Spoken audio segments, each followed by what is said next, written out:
We love horror movies from the 70s and 80s, and we watch them for 2 days straight, and then we go write a book. Now we're looking back at every title, one at a time, in this podcast that we put out monthly. Once we've had an episode for every movie, it's time to meet up for another Shock Marathon. The red record light is red, which means it's time for another exciting edition, perhaps the most exciting all time, I'm going to say, of the ShockMarathons Podcast. We're discussing a movie called The Pit, which is probably our favorite movie of all time. Do you guys concur, Tom? Yeah, I'd say so. It's the most memorable. It's the one I always bring up first when I'm trying to think of shock movies. And Charlie? Yes, favorite movie of all time.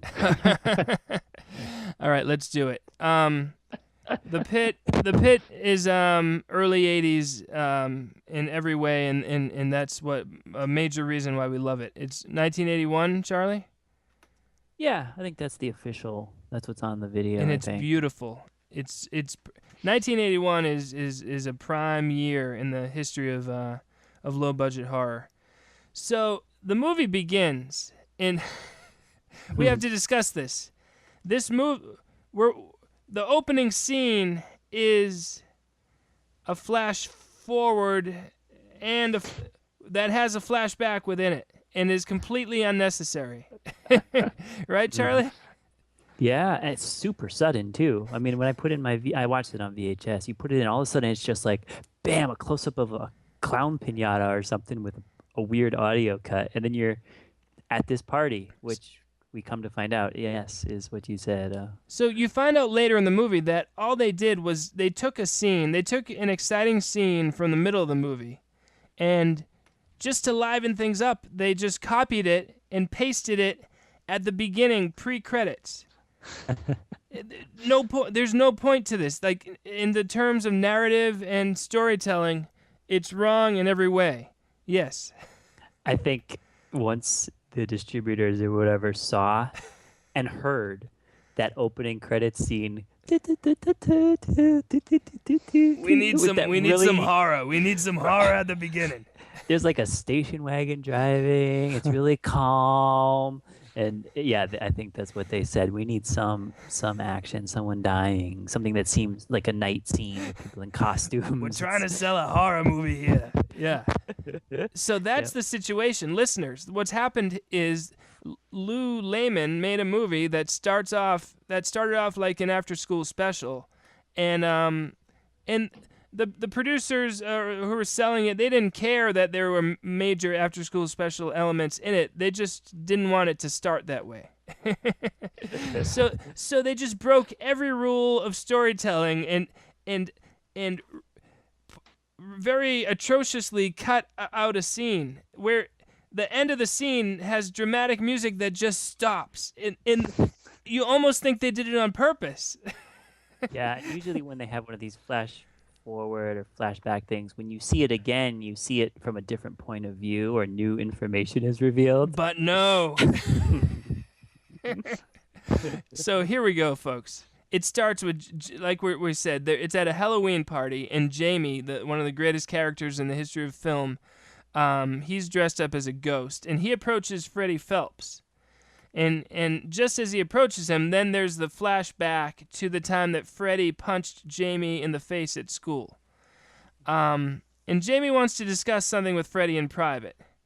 Now, Freddie's an idiot. I do not know why he's going along with this. But anyway, Freddie just says, "It better be good," before going off into the woods with Jamie and a girl. And the girl is like, "Freddie, I'm scared," which is delightful.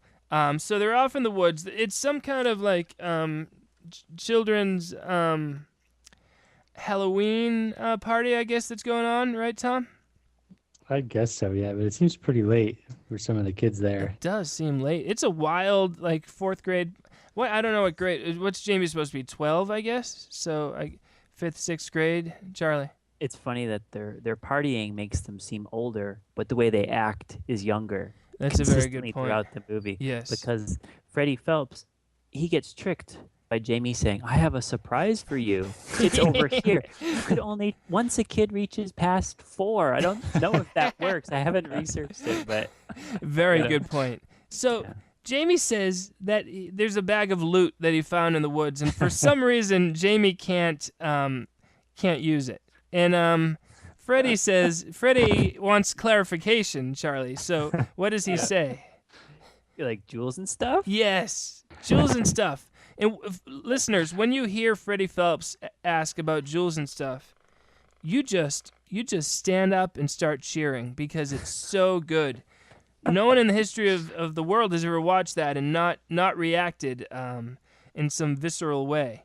But anyway, Freddie agrees. The deal is, if Freddie agrees to stop hitting Jamie, and to let Jamie into his club, then Freddie can get the loot. Must be worth millions. Must be worth millions. Then the girl chimes in. I can't go any further. I'm scared of being here. Something will get me. Which is amazing. Just like the way that the words are being spoken just is so wrong in all the right ways. And then then Freddie goes to get the loot, which is propped right in front of a giant hole in the ground. Jamie pushes him in, and that's where they cut. And like the rules of cutting, the rules of editing says that as the music's going as loud as possible, right in the middle of the note, don't cut there. But they did. Yes. I think that they used some lightning in there on a night when there had been no storm. Yeah, it goes, and then it cuts to a couple frames of the bear's eyes, and then it's on to the after school special opening. And Wonderful. there's just something, Tom, about the after school special style that I love. I'm reminded of the Campus Corpse too, which also has a lot of it's just that feel good 70s and 80s era that I don't know. Do you love it as much as me, Tom? Oh, of course. Yeah, that's a huge part of it. I mean, there's the vibe of it. It's so bright and it's so unassuming, and you don't think anything bad can happen in this world. That's why it's great. Yeah, brightness is a key element, Charlie. And it's much more character based than your average movie, because after school specials were all about issues, and because they're all about the characters here, that's why we get so much detail about Sammy and the babysitter and all that good stuff. You called him Sammy, but Sammy is the actor's name. Oh yeah, Jamie. Yeah. Okay, so after this wonderful, glorious, like it's Little House on the Prairie style music and just like Leave It to Beaver style small town, we get to see that Jamie's being held back from school and he's forced to write, "I will not bring adult books to school," over and over again on the blackboard. His bemused teacher flips through the book, noting that a body has been cut out of one of the pages. Jamie pleads ignorance on that, and I love the details. I love that this is it's a relatively big plot point is that Jamie has a strange obsession with the town librarian, Mrs. Marge Livingston. So that we get to meet Mrs. Livingston right away, too, because the teacher brings the book to Mrs. Livingston, who says that she'll probably just remove the entire page where the body was clipped out. And Mrs. Livingston seems a bit distressed, and she goes in the back room where Jamie is just right there in the window watching her, but she's unaware. And it turns out, Charlie, that Mrs. Livingston's suspicions are confirmed because she's seen that picture, right? Yes, it's the very one that Jamie has affixed her head to, a naked body, and sent to her. And the way that it's staged here, the broadness of it is exactly the kind of thing we love, that someone can walk into a room that's on like the second or third story and not notice a kid crouched against the window peering in. Like, that makes it so much better. They didn't plan it that way, but just the broadness of it, it's like, you know what? They're not worried about making it so believable. It's just moving quickly, and it's awesome details, awesome characters. Good point. And Tom, he's obsessed with the librarian, Yeah, there's no explanation for that. I mean, I think she's younger than she looks, but she does not look like the object of a young boy's love. Or I don't even understand does he love her? Or does he just want to torment her? Charlie knows.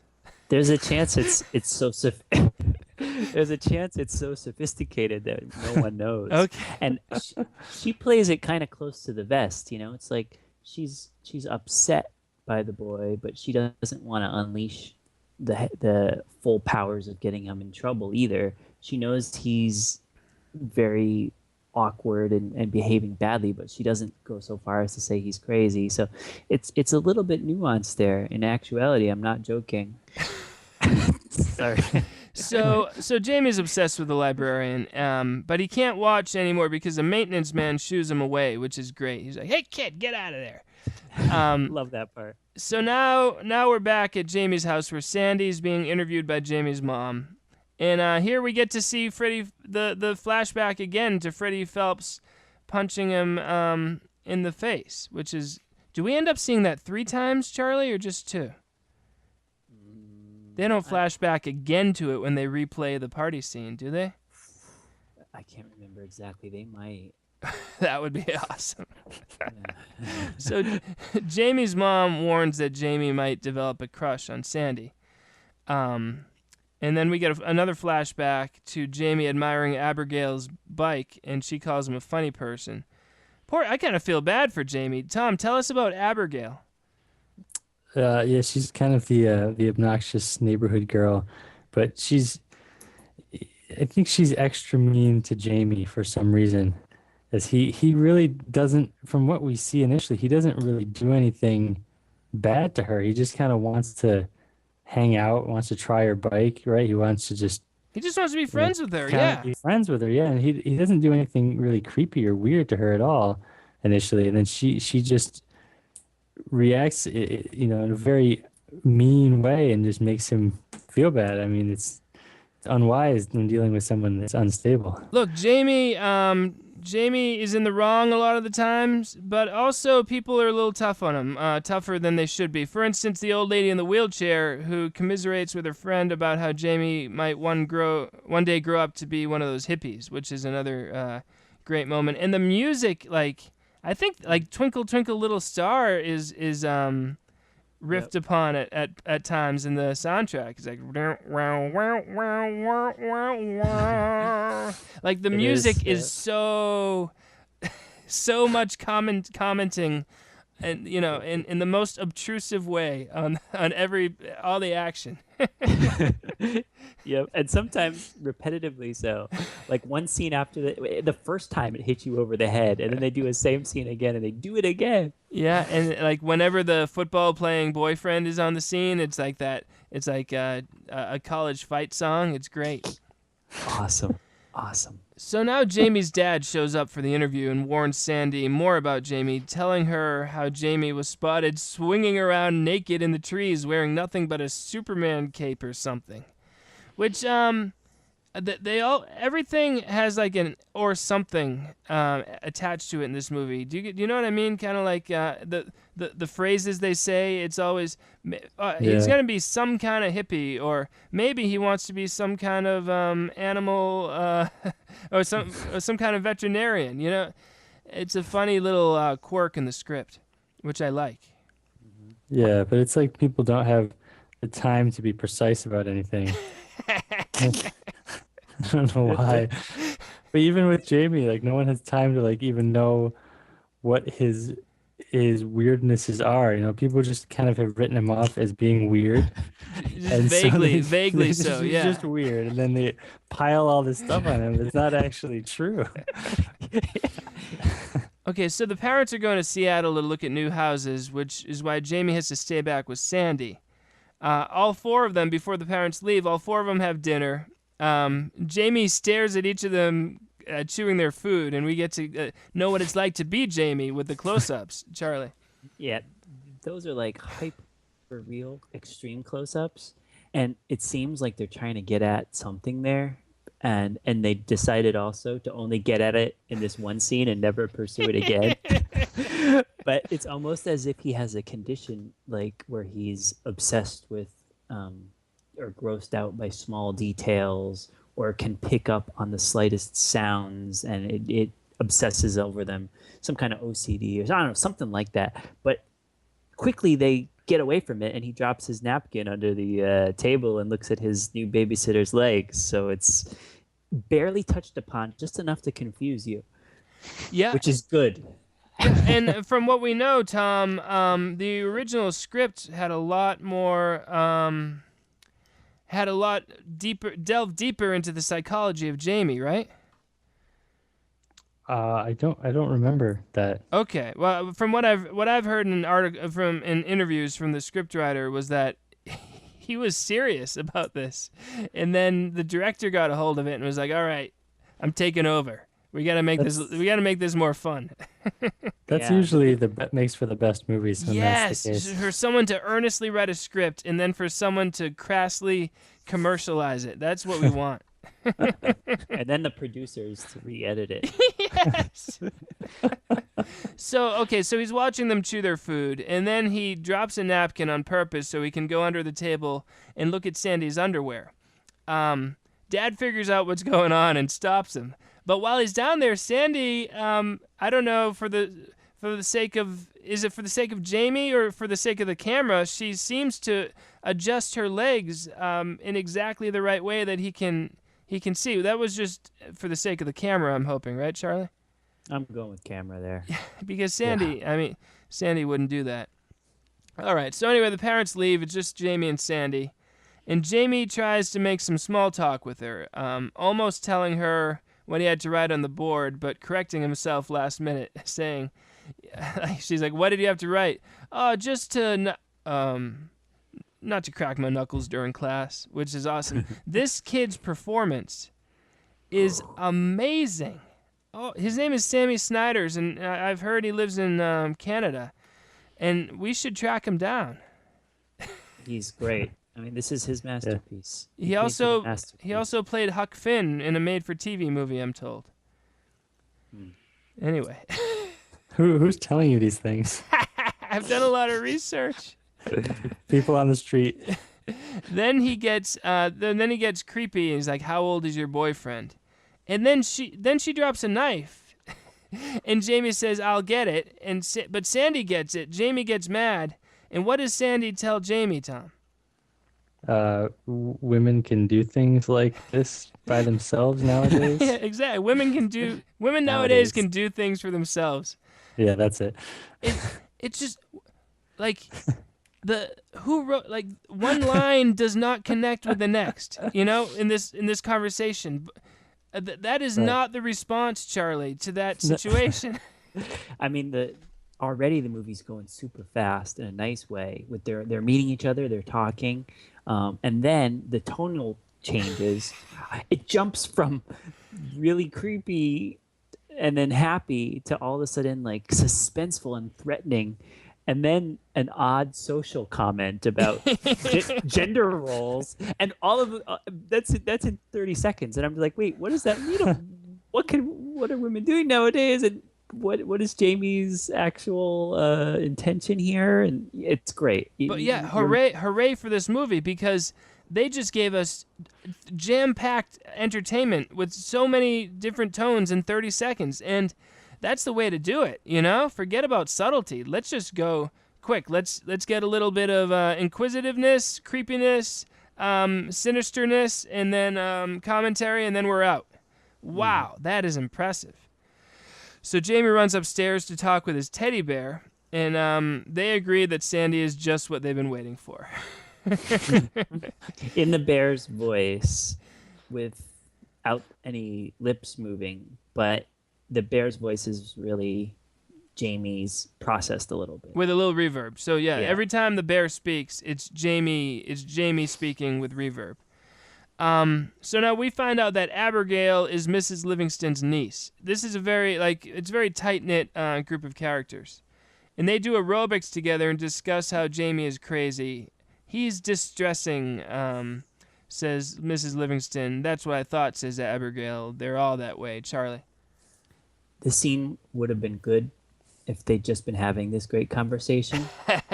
This scene is magic. That they're doing some tandem aerobic stretching on the floor while they have it. Thank God to the filmmakers. Yeah, add a little detail and you're more entertained. Very good point. So now back to Jamie. He's going to bed.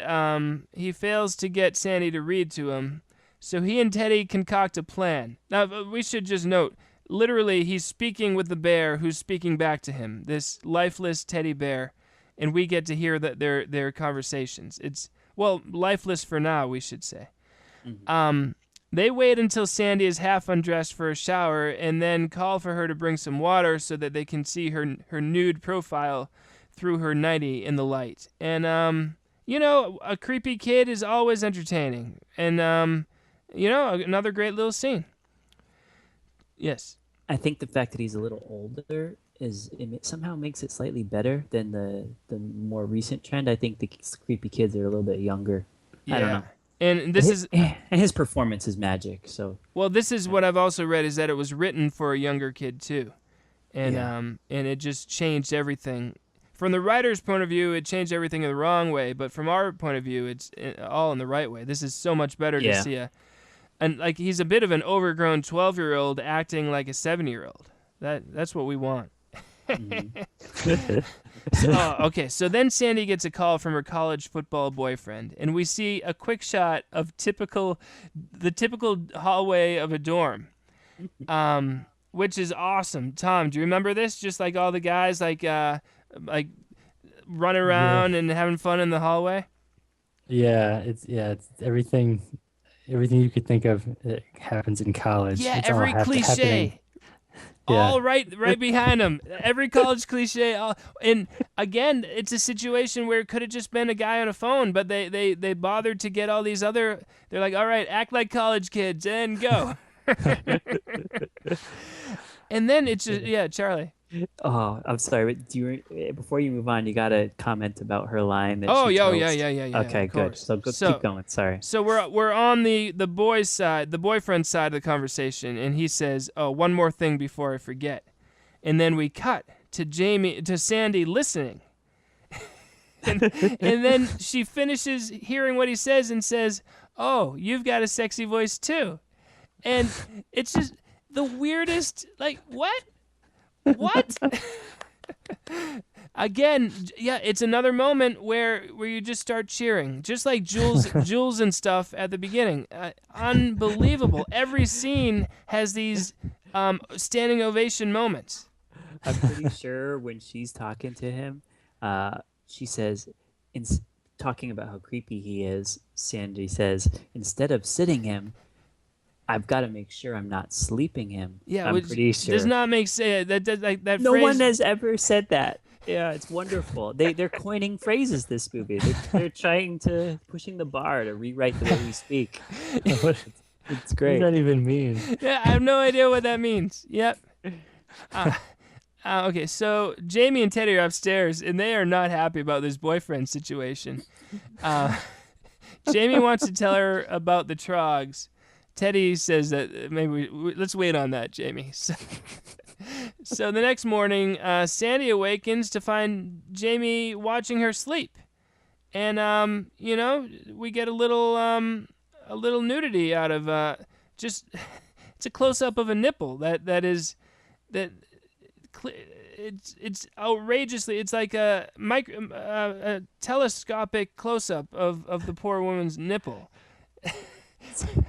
Yep. There's nothing more that can be said. But she wakes up and he says, "I was just watching you sleep." Another great line, huh? No, the way he says it is like, he's like, "I was just watching you sleep." Like it's like everybody does that. So innocent. Let's knock, shall we? Is what Sandy says. And then Jamie says, "After breakfast, I'm going to tell you a secret." And then he runs away, which is awesome. Oh. And this is like the first instance, I think, or one of the first, of her acting so happy about his insanity. if you look at the end of this scene, she rolls her eyes and plops her head back on the pillow in like a boys will be boys kind of like, like, oh geez, she was just naked and he was hovering over her like a gargoyle, staring. And then he says, "I do nothing to hurt. I won't do anything to hurt you." And they hadn't even brought up hurting anybody. And then she rolls her eyes. It's wonderful because it still keeps you guessing, and it veers toward happier rather than heavier and weighing you down. Yeah, I'll take that. Yeah. So at breakfast, they discuss all the previous caretakers that Jamie's had. You know how hard it is to get women to come in, especially nowadays. Oh, I love those little points. It's always nowadays or something. I love those little additions to the lines. Yeah. What can that mean? In this case, what can that mean? Not like back in the Renaissance. It's different now. It's just pure. It's just I don't know what it is. It's great. It's great. So he tells her about the Trogs. Sandy doesn't seem to believe him. And when he's telling her about the Trogs, by the way, the Trogs are a group of creatures who live in the pit out in the woods that we saw at the opening scene. They're his friends. I love how when describing them, he adds a little detail. I think one of them died, which is such a great little. So Sandy says no one knows about them but you, and then Jamie says except you. You know about them now, which is awesome. Very foreboding. That's like when you hear conversations like that. It's like you said, this is a conversation like a 4-year-old would have with you. Yes. Not a 12-year-old, and it just makes it so weird. Yeah, in good ways. Yeah. So Jamie runs to the woods to go chat with the Trogs for a bit. So now the next scene, we're at a football game. Sandy's having a good time cheering for the team. Jamie's very annoyed, which is fun to watch. Yeah. Well, it's like not only is he annoyed, he's like actively cheering against the guy who brought him. Yes. Apparently, she doesn't even really notice this, but he's pouting when Alan does well and throwing his arms down. He's actively cheering against the guy who brought him. So after the game, Alan, the boyfriend, drives them home in his cool car. He offers to teach Jamie how to play football someday, and then they let Jamie out of the car, and he runs like he's a spy to the porch, and then peers over the railing to watch as they kiss in the car for a bit. He is not happy about this at all. Mm-hmm. That night, yeah. It's another instance there of people not being aware of their surroundings in a totally unbelievable way. Yes. Once he walks out of the car, it's like they forgot that he existed. They don't even watch to see him go inside. And they don't wait for the top of the convertible to even close either. To start making out, yeah. Awesome. But you're right, it's so much better. If he's spying on someone, he's right in the window for all to see, and that's so great. That night, Sandy hears him crying in his room at night. She knocks on the door, and correct me if I'm wrong, Teddy tells her to go away. I heard a lot of reverb on that go away. You're right. We could do a whole podcast just on this. We pulled the rug right out from under you. I don't think anyone knows what's going on now. And that's good. So yeah, Teddy. I just want. I'm for consistency's sake. Are there other moments where Teddy's talking and she could hear him? I don't think so. So I guess that is amazing. Does Jamie have a reverb unit in his room that he can speak to people with the same sound that the bear makes in his head? No, because the bear moves. We see later that the bear can very crudely turn its head like a bad robot. So that's right. Oh my goodness! Someone on the set saying, well. Wait a second. Is it in his head or is it alive? Don't worry about it. Let's go. Next scene. Don't worry about it. So then Sandy sees Mrs. Livingston at the library. They discuss Jamie for a bit. Meanwhile, Abigail plays a prank. A horrible prank, by the way. where she loosens all the bolts on her bike and invites Jamie to ride on it, and he gets on it and it collapses. The poor kid. Abigail is pure evil. I hate her. Yeah, that's not nice. And he's so excited. Like, I know. He's like, finally, someone's nice to me. Yeah. I mean, look, Jamie doesn't make it easy for himself, but still, that was rough. Yeah. All right. Meanwhile, back at home, Sandy's tidying up Jamie's room. She finds a dirty magazine in his bed and is mystified by that. And then after she leaves, this is the moment where the camera pans back with the music just like dun, dun, dun. And we see the bear move its head just barely. Like something went wrong with the mechanism that they had rigged up there, so it just kind of turns its head. But so Tom, the bear is alive. Yes. It's official. It's official. Which throws everything, like Charlie said, everything is, we don't know what to believe now. Like, none of this could be Jamie after all. It could be the bear, manipulating him. He has a bear that actually speaks to him in his own voice, just with more reverb. And the bear, I don't know if you're going to get to it, but the bear is adamantly mad. Like, he's legitimately mad that the magazines have been taken. They're like those were my magazines. Or I don't remember what he says, but he's like more upset about it than Jamie is. Well, they make up for it when they get Mrs. Livingston's photo, and he says, I'm going to be looking at these a lot. Charlie. I like to think how many people could have been sitting there watching this movie on TV, cracking a beer, just watching it go by, be like, yeah, bear's alive. Next scene starts. It didn't even take a moment, but there might have been that one person in the room who was like, wait, I don't understand. Like, especially the funny thing is this movie is supposed to be about like social issues and like a troubled child, and they're like, let's just undermine it right here. Awesome. Okay, so now Sandy's is not finished studying psychology, obviously, because she asked Jamie in the next scene, have you ever wondered why you haven't got any friends? Any playmate? Any playmate? Doesn't that bother you? No conversation starter there. That's what she asks as he's working on some models. So for some reason, she's just intent on psychoanalyzing him suddenly, and she pulls out a dictionary and defines trolologs as if that's going to change his views. And throughout this whole scene, I'm just like, look, Sandy, you're losing this debate big time. She insists that the trogs can't be real. Jamie's not hearing it.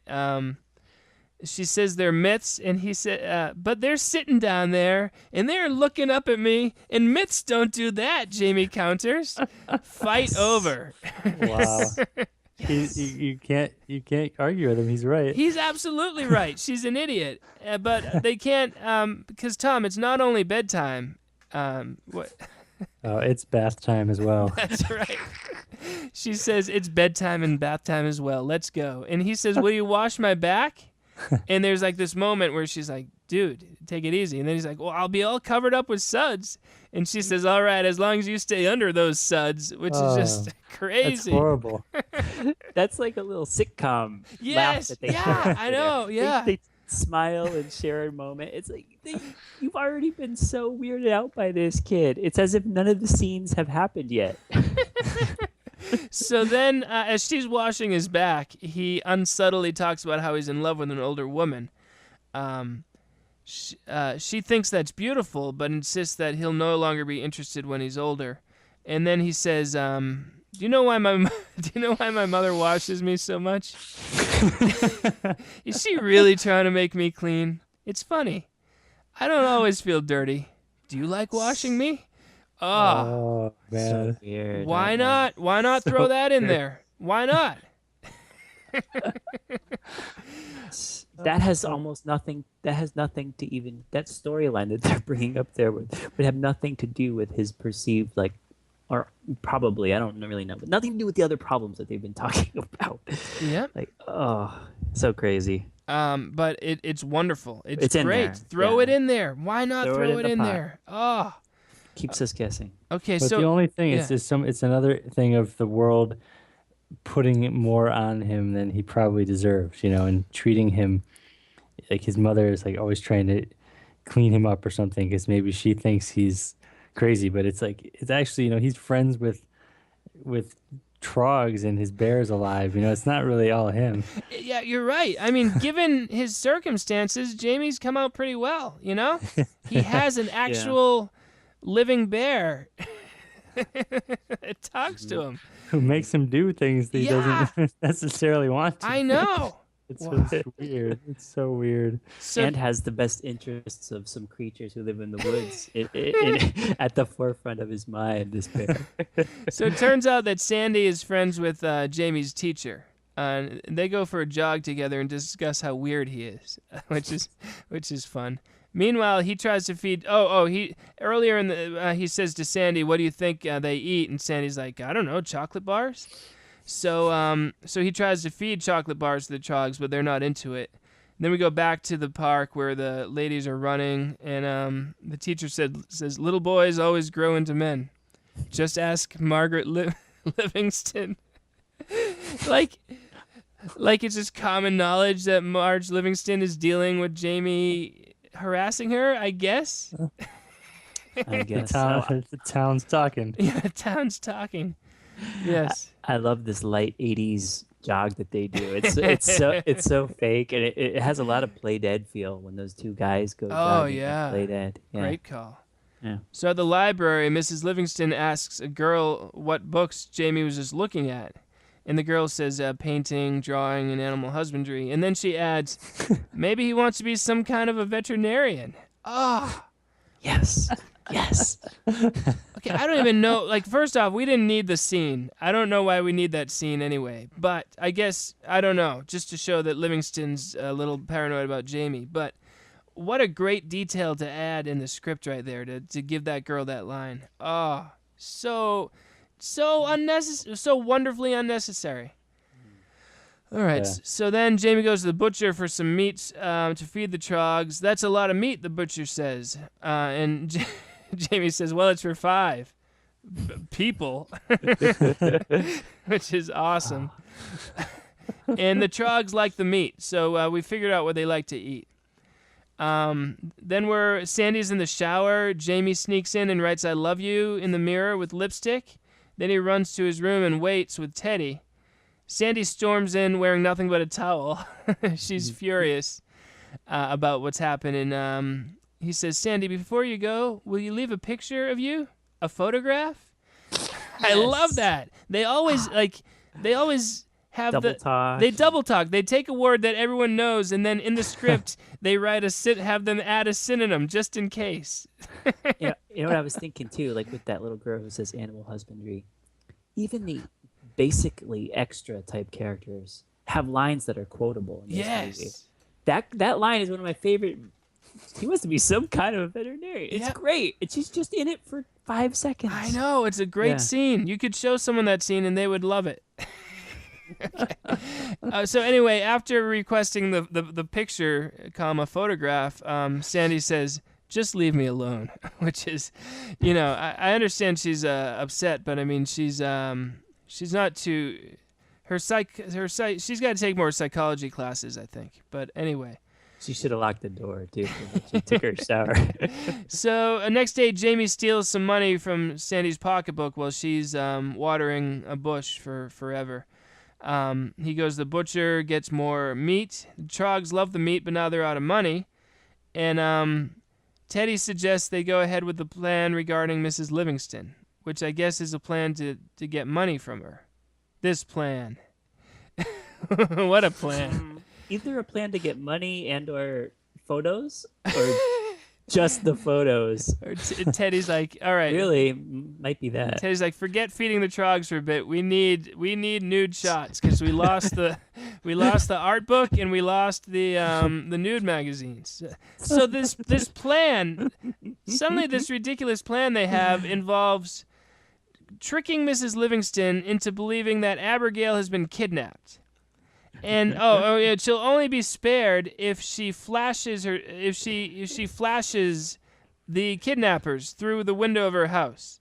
And Exactly. Mrs. Livingston falls for this instantly. There's no doubt in her mind that it's true when they get this message through a tape recorder. And somehow, Tom, Jamie has pre-recorded his half of the conversation at the perfect speed, so that he's got his line and then leaves just enough time, and he anticipates every reaction that Livingston's going to have. Right, so you can get the shots. Yeah, because he can't be on the phone and also be taking pictures in the window at the same time. Exactly, yeah. It's just, it's amazing. What a scenario, Charlie, huh? And for Mrs. Livingston to buy this, she already has concrete evidence that Jamie is the one who cut out that picture of her, put her head on it, and then almost sent it to her, almost like a blackmail note or ransom note. She got it in like secret, slipped to her. So that's suspect number one. She should have just said, "Shut up, Jamie. I'm hanging up the phone because I have the book that you with the matching cutout. I already know there's only one suspect." It's Tom.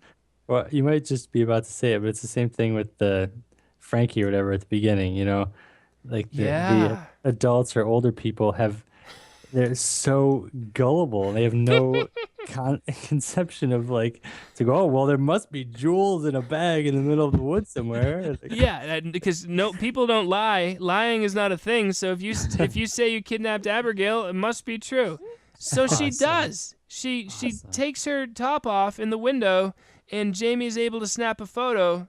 But just as it's happening, of course, Abigail comes in from whatever she was at some choir. Where was she? That's not what you want to see. Choir practice. Yeah, she walks in, sees her aunt flashing like some creep in the window, which is awesome. Aunt Margaret, what are you doing? What an amazing scene. So then Teddy and Jamie run home and are on the bed laughing and looking at the photos, and that's when Teddy says, "I'm gonna look at these a lot." So maybe I'm just brainstorming here. Yeah, no, let it out. Because why go to all this trouble to photograph Miss Livingston, who's like, who knows, like 30 years older than Jamie, right? Maybe the bear is really the instigator of this, and maybe he is like that age or something. I don't know. Yeah, I mean, the bear is kind of the instigator for sure. Jamie's a lot sweeter than the bear. The bear does not have any redeeming qualities. He's just bad. All right, he's just bad. All right, so Sandy confronts Jamie in the park about the missing money.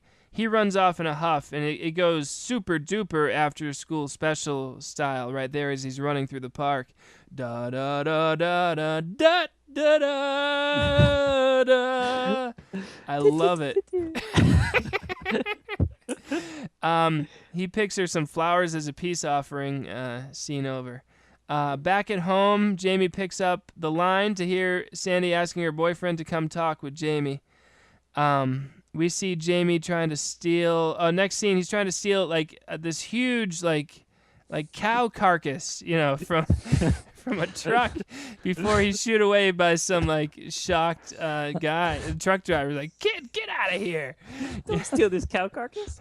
So then he tries to lead a live cow to the pit, but no luck.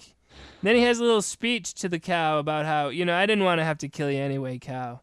And then he tries to catch some chickens, which is a lot of fun. And the whole point of these scenes is that he just wants to feed these poor trogs. That's all he wants to do, Charlie. It really seems like the director and whoever was there just let that kid dive after those chickens, because there's that great moment where he's chased them a little bit and they just didn't yell cut or something. So then another loose one came by. Yes. And he raises his hands like he's ready to pounce for it, but then it runs too quickly. One final leap and then they all go scattering. But it must have been a glorious day of filming. Magical moment. Yeah. Okay, so he goes home frustrated. Teddy suggests that they start leading nasty people into the pit for the trogs to eat. So, first victim is Abigail. He challenges her. Just all these stupid people fall for his tricks. He says, I know a bike path where no one's ever ridden, and no one can, especially a girl. He bets a silver supervisor's whistle that she can't do it. She takes the bait, of course. And of course, he just leads her there, and she just bicycles into the pit, right, Charlie? Or does he push her off? That's like the lamest prize ever. Yeah. Bet over, but it's so perfect for this movie and so wonderful because I've never seen anyone have a life and death bet with a whistle as the prize, but it's now I have, and I've seen it many times, so it's great. He basically, this is the first of many deaths where no one notices, like a 20 by 20 foot hole in the ground in a clearing. Yeah. He's on the other side of the hole and she's marching toward there, right? Like, give me back my blank funny person. Yeah. She just falls right. Oh yeah, she calls him funny person, which is great. Tom, did you have a point too? Yeah, it's either that everyone in this town is, completely idiotic and they don't have any concept of, like you said, of lies or of any sort of deception, or Jamie could just be a super genius at manipulating people. He knows the right buttons to push for each person, It's like, he has the highest IQ in his class. Yeah. He's a super genius. I'm sold. Can't spell, but who can? Who can? Yeah. All right, so now we get basically the same scene with the old lady in the wheelchair. He leads her in the wheelchair to the pit, and then she's blind, so he mentions, I know you can't see, but it's a beautiful nature trail, Mrs. Sullivan. Then he dumps her into the pit and says, sorry about that, Mrs. Sullivan, but like my father says, we all have to go sometime, with a huge, happy, go-lucky, fun musical cue. Just like this, it's a horror movie, I guess, but I mean, they're not trying to scare you with any, this is just fun. Yep. So then the same scene happens with Sandy's boyfriend. He's tossing the ball with Jamie, and then Jamie throws him the ball towards the pit, and he falls right in. Perhaps the most unbelievable of all the deaths. Yeah. He turns around, and the ball is up in the air, and then you could tell that the actor was like, am I near the hole yet? Or the stunt man, and just kind of jumps himself in. There's nobody else, Jamie says to Teddy, but Teddy is certain they can find a few more. Cut to the scene that we've already viewed, the opening scene with Freddie Phelps. So yes, we watch the opening scene again. The only difference is that it keeps going. After Freddie falls in, he starts screaming. He's tough on Christina, Freddie's friend who's in the little ballerina outfit. You thought it was funny, he yells at her, referring to the time Freddie punched Jamie at the schoolyard. And then she faints, which is awesome. I'm sorry about you. You're pretty, but you're not pretty inside. People being bullied and hurt isn't funny. You'll probably spend your whole life giggling at other people's hurt. You should go, too. That way you'll be in heaven together. You're both the same. I guess you won't be needing this anymore, he says before pulling the frilly tutu part of the costume. Goodbye, pretty girl, and he tosses her in the pit. This is a kind of heavy moment there, which I guess they all should be that heavy, but it's something. It's amazing how that comes back. The tutu comes back when Jamie presumably is framing Sandy's new boyfriend for the killing. There's so much going on, Charlie, huh? Yeah. I mean, at the time, this being the many times I've watched, many, 20, 30 times I've watched this, I was like, oh, wait, why is he doing that again? Yeah. But, yeah, I guess he had a little plan. Or the screenwriter did. Yeah. Now we see Sandy walking out with her new boyfriend, which is awesome. It feels no time has passed. And she's dating a new guy with a mustache who seems much older than her. Yes. Jamie hears them. He wakes up Teddy, which is awesome. Teddy was sleeping. Does he even make a sound there, Charlie? I can't remember, but I think he might make does. a slight little sound. Yeah. It's like, Teddy, wake up. Teddy's like, huh? So that they can spy through the window. And then the guy says, you never found out why Alan didn't come around anymore, which is such an interesting thing to say at the end of a date, to bring up her missing ex-boyfriend. She explains how no one knows what happened to him. How much time has gone by? How long have Jamie's parents been away looking for houses, Tom? I don't. It feels like they've never even existed. It feels like months. Yeah.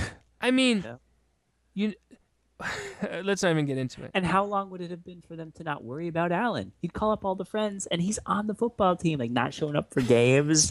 Has it been like weeks? Or like, haven't seen him in a few weeks. It's cool though. Yeah, I'm dating you, mustache man. Yeah. I guess he's just gone. So the next morning, Sandy asked Jamie if Alan ever came. By the way, this is the most in-depth analysis of the pit ever. So, if there are any other pit fans, they're going to be loving this. The rest of the world perhaps doesn't need this much detail, but hey. Next morning, Sandy asked Jamie if Alan ever came to play football. Jamie is super smug about it, chewing his apple. Hasn't he called you? Jamie asked. Is that supposed to be my fault? And Sandy slaps him. Which is totally out of character, Charlie. At this point, Jamie is almost like a serial killer. Yeah. Because he toying. is reveling in it and toying like a supervillain.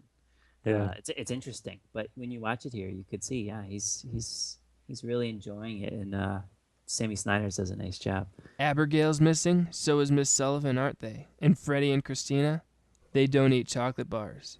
You know what they eat? Sandy says, who? Jamie says, you know who. And Sandy just ignores this obvious confession. Yeah. And it's like, again, a tonal shift. It's kind of happy again. And she agrees to go see the Trogs with him as long as he stops being in love with her. So yeah, he basically confessed to being a serial killer. I think her slapping is not that bad. I mean, it's bad, but compared to his serial killing, she's so willing to just, go with whatever he wants to do now.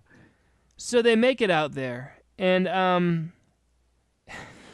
Sandy sees the Trogs, and suddenly she's on a crusade to get these Trogs into a zoo. That's her first reaction. She's just gonna argue with Jamie, who suddenly becomes very dumb too. It's hilarious. But she's like, no living person has ever seen them except you and me. They're tens of thousands, hundreds of thousands years old.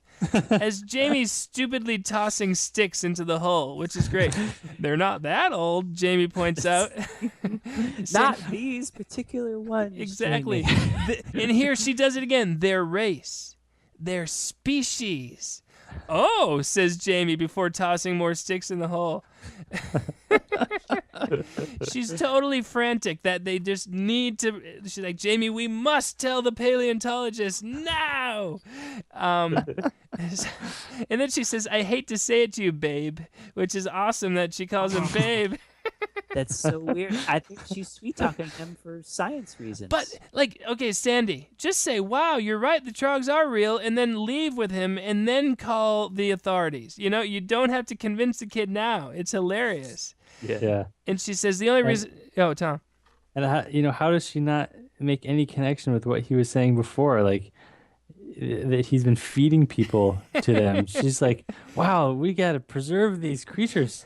He's like, don't you remember I just told you 5 minutes ago that I've been killing people? Don't upset the crazy kid right next to a hole filled with Trogs. That's, it's obvious thing to know. So she says, I hate to say it, babe, but the only reason I gave you my word because I couldn't believe this was possible. Then she slips and falls into the pit. Jamie tries to save her, and we get extensive shots of blood and guts down there as the Trogs are eating her. And when she falls in, a thin strand of cloth is hanging onto a root that would hold up like 1 pound. It's like not even a real root. It's like one of those little end of a dangling things. And she's like reaching, Jamie, you'll save me. And then it finally... the cloth breaks and gives free, but it's such an awesome insert shot because it's 100% unbelievable that would support her, and we love that. It's good stuff. So the parents come home. They read the story of Sandy's disappearance. He announces that she went off with her boyfriend, which causes the parents to call the police. Oh, these police guys, huh? Great. Oh, so good. So an officer comes to the house to interview Jamie, who reports that the boyfriend was a man with a mustache who drove a yellow car. Maybe yellow or green, Jamie clarifies. And I always try to be helpful, he says. He finishes giving his report. Then he goes up the steps, and why not? Why not have the ghost of Sandy be at the top of the stairs and say, "You shouldn't tell lies like that, Jamie"? Why not, Tom? There's no reason why not. Exactly. There's a ghost. It's like, well, what haven't we done yet? Well, we haven't had a ghost yet. Oh, it's so great. So, quickly, Charlie, tell us about these police officers. There's two of them. There's the old grizzled vet, and his partner. And what do you think? They're very cartoony, which fits in with the movie so well. Yeah. I'm surprised they were able to find like an older guy like this sheriff who so fits this movie because he's not afraid to like look silly, act silly, be very broad, just like Jamie's character. And I like that they're so wacky, and I like how they always use his name. The younger guy's name is Bentley. And he's always addressing him, right? Hey, Bentley, what do you think about this, Bentley? It's great. And there's like two of them in town. It's a major shift. It's a major shift, though, from the movie for an hour focuses on Jamie, and then the character all of a sudden it's like it's a police investigation. with bad comedy, a lot of bad comedy. Yes. Oh yeah. A lot of bad comedy. So the cops. But somehow I forgive it. I totally forgive it because I usually don't. It does keep going. It doesn't get slow. That's why it's okay. You know. Yep. If we had focused on Jamie for the last half hour, it probably would have gotten slow. You can only handle so much of Jamie. So they find Abigail's bike in an abandoned building. And they mention, Abigail's aunt was Miss Livingston. She had an issue with a fake kidnapping earlier, which is a cool little tie-in. They questioned the boyfriend with a mustache. They found the tape recorder and Christina's tutu in his car somehow. So somehow off camera, Jamie is going around framing this guy. And somehow Alan was able to record a tape in Jamie's voice that is, if Jamie left the tape in there, for them to have the evidence of the saying that there's a kidnapping, if that tape isn't in there, then all it is a tape recorder. That's a good point. And do they know that it was a tape recorder? They don't. Mrs. Livingston didn't realize she was talking to a tape recorder. So what does that mean? That means so much good confusion. I didn't even think of what you just said. It's like another level of icing upon the wonderfulness. Yeah. Okay, so now Bentley shows the older cop that they've recovered the old lady's wheelchair. And of course, Tom, if they're going to find a wheelchair in a scene, how's that scene going to end? I don't remember that. It ends with the older cop accidentally hitting the on button on the... Oh, right. Which they were bad comedy. Just waiting for that.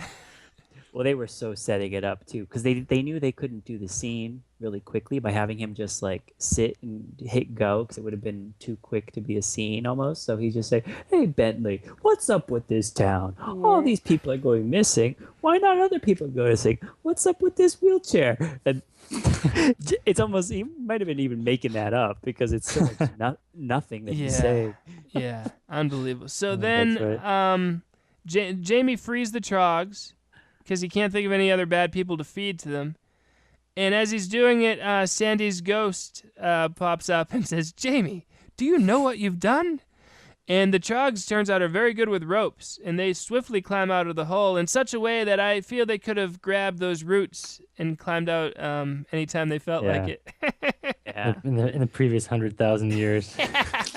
They got to give them a lot of respect for the costumes here are pretty awesome. They look great. And they're athletic, those little guys. Yeah. They're awesome. So athletic, great movements. The way they move around and can get really low and it's awesome. So Jamie goes home and Teddy counsels him on how the ghost sightings are all in his head, which is just awesome. That a talking teddy bear. a real talking teddy bear is convincing Jamie that he's imagining the ghost. Teddy further consoles Jamie about how there was nothing that could have been done to stop Sandy's death, and that's nice. So that's a tender moment from Teddy. Bentley, of course, wants to call the National Guard or the FBI to help with the case, but the older cop won't have it. And then we get to see a couple of teens biking to the quarry. Intercut with the discovery of some more dead people.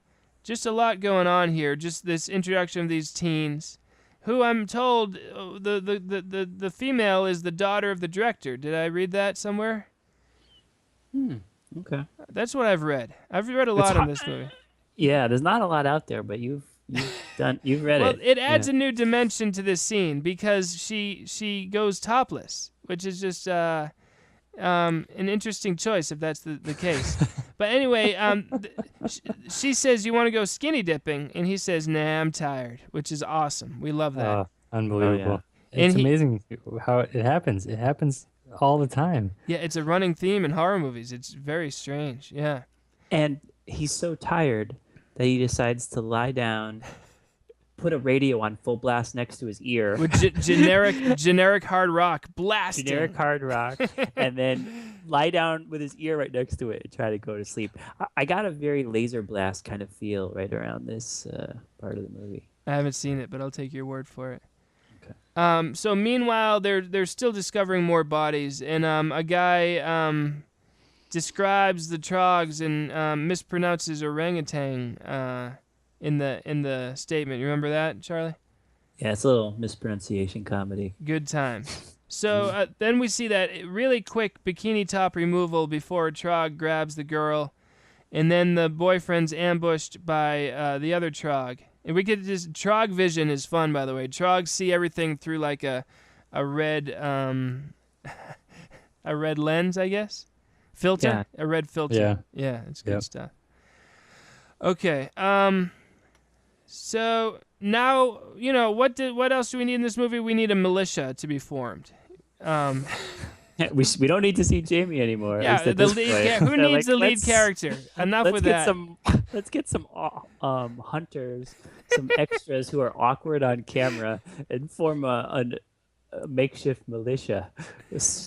Anyway, yeah. Now fanning out into the woods like 20 feet. Talk about tonal shifts in tone. Just from like a character study of this creepy kid, suddenly we're watching a militia try to find some trogs. And the sergeant makes a great speech, though, to the militia. And let me recite it to you. All right, before we go in there, I want to make it clear we're after some type of animals, and they're killers. If any one of you sees them, just kill them. Don't wait to ask questions or try to figure out what to do. Shoot the darn things. Oh, yeah, except he doesn't say darn, by the way. He says a worse word. That's awesome. Oh, what a moment. Yeah, really good. So it's an interesting choice for the movie to make this left turn with brand new characters introduced, 70% into the movie. But it's okay. It's still entertaining. That's the beauty of it. Yeah, Tom. Just, probably that what you just said probably came somewhat out of maybe the more elaborate script that everyone else just wants to, kill these things. They don't want to, and Jamie's like been trying to preserve them and, be nice to them. And it's like, he's one of the only people in town that would have that sensitivity, to try and help them. Yeah. He can be thoughtful and inquisitive, he's a victim of his community. Gosh darn it. Exactly. So then they find the trogs. They chase them back into the pit. I love to watch the trogs repelling back into the pit, which is awesome. These guys are so good. Imagine doing that without the costume on it. Yeah, I know. You're totally right. Yeah. And then the militia just surrounds the pit and just unleashes on all these trogs. That's an unceremonious death. I mean, they don't even get a claw on the guys. Nothing. And then a bulldozer covers up the pit and the dead trogs. The official story is that it was a pack of wild dogs. No one's ever going to know the truth, and I love that. And the big capper on the movie, by now we've forgotten about Jamie. We're like, oh, wait, this movie This movie was about a creepy kid. I totally forgot. I've been so wrapped up in this militia subplot. But we get to see he's dropped off at his grandparents' house, who are super happy to see him. And Grandpa says, "See that girl over there? That's Alicia. She's gonna be your playmate." And Jamie's like, "Oh, great." And he says to Teddy, Teddy's in the bag. He's like, "Teddy, wait here. I'll be right back." And he goes up to Alicia, and they hit it off. And she says, "Chase me." He chases her to a pit that looks exactly like the pit that was just covered up. And they're trolologs. They eat people, Jamie says. And Alicia says, "Yes, I know." And she pushes him in. And what a great little ending. I got to give him credit. That's good stuff. Yep, I think it's some happy, whimsical music. It sounds like it's from an episode of The Love Boat or something, right? While Jamie's falling, a child is falling to his death mid-frame. What a movie. What is the point of art? And the point of art is to entertain you from start to finish. And mission accomplished by the makers of The Pit. So much is going on, and that you can quibble about bad taste and shifts in tone, but you will never be unentertained if you're watching The Pit. Tom, give us your thoughts on this great film. Yeah, there's so much to remember. Just talking about it, there's so many lines. Like you said, almost every scene has a line that you could say later and just start laughing when you remember it. Yeah. There's so much, really, and there's some slower parts, I guess, but they're offset by just the weirdness. And when you start thinking about the scenes that don't make any sense and like the logic behind it, it's just never. There's never a time when you're bored. Yeah, you can let it wash over you, or you can analyze every second of it. And in both ways of watching it are rewarding. Charlie. Yeah, I just couldn't stop taking notes, because usually when we take notes on these movies, I'll let a scene or two, like nothing cool will happen for a minute or two. Yeah. This was like, that's cool, that's a great line, that's a great line. I just typed the script out again. Yeah, me too. It's so long. I never needed to do this many notes for any of our podcast movies. Did I miss anything from, or did I get everything that you wanted? It was, you got it all. And as we were talking just now, even some more complications like popped up into my mind, and I was just wondering, why is the bear so interested in the trogs, and is there really a connection? Like, is there a psychic connection between him and those animals, or is he like put there to help them? Were they hurting for food and they needed someone to go there to get him to ease the process of getting them food or something? He clearly is interested in them and knows about them, and brings them up all the time. I mean, I guess Jamie could have brought him with him when he found him, but why is he so interested in him? What a weird mix. Did the trogs, their species, make a bear and imbue it with life and toss it out of the pit and Jamie finds it? This is our guardian, and hit. Well, you wonder, what happened before Jamie and the bear came along? Like, they just never ate. Yeah. There could have been either. There could have been an evil bear who says, let's dispatch the people that we don't like and just kill them. And there could have been trogs who telepathically spoke to him or something and said, "Give us food. Go bring bad people to us, the ones who are mean to you." Yeah. But instead we get both. Then you get ghosts. But that's what makes it great, because you're right. Each element could have been the one element that a lesser movie focused on from start to finish. But in The Pit, I mean, they take things that would have filled up a whole movie and just mention it in one scene. Like the potential abuse from the mom. Do you like washing me like she does? It's just like, all right, throw that in there and never refer to it again. And it's both rated G and rated R. Yes. which is fantastic. You take those two things. There's very little PG that happens here. It's like it's nudity, Yeah. and there's scenes of guts and killing, Yeah. and then there's comedy with a cow and a boy Yep. tugging on the rope, and you put that together. That's rare because it's probably bad for business, of course. So no one does it. I can't recommend this movie enough. Please seek out The Pit. It was made in 1981, and it does everything. It gets everything right. And check out. You guys should too. It's on. I think it's on that badmovies.org website. There's an interview with the screenwriter, who's outraged that his serious psychological thriller was turned into this movie, but he was wrong in every way. It would have been this amateur attempt at seriousness. Charlie? Well, I used to watch this movie on TV when I was a kid. That's how I first came to know about it. I'm sure they cut out some of the nudity stuff. It was on like local channels. And then at college, I would venture to say that this was the first shock movie that we watched, because we had to go to that video store by the supermarket to track it down. And then we watched it in your room, Farley, around Halloween. So this was pretty much the first shock movie. Yeah, we didn't watch it in a shock marathon, but it definitely fits this podcast, and it's made a huge impact on all of our lives. Wow. Any final thoughts, Tom? No, yeah, just try to find it if you can. Yeah, it's on YouTube currently, so you can watch it there. Or there's a double DVD with Hellgate and The Pit that's available.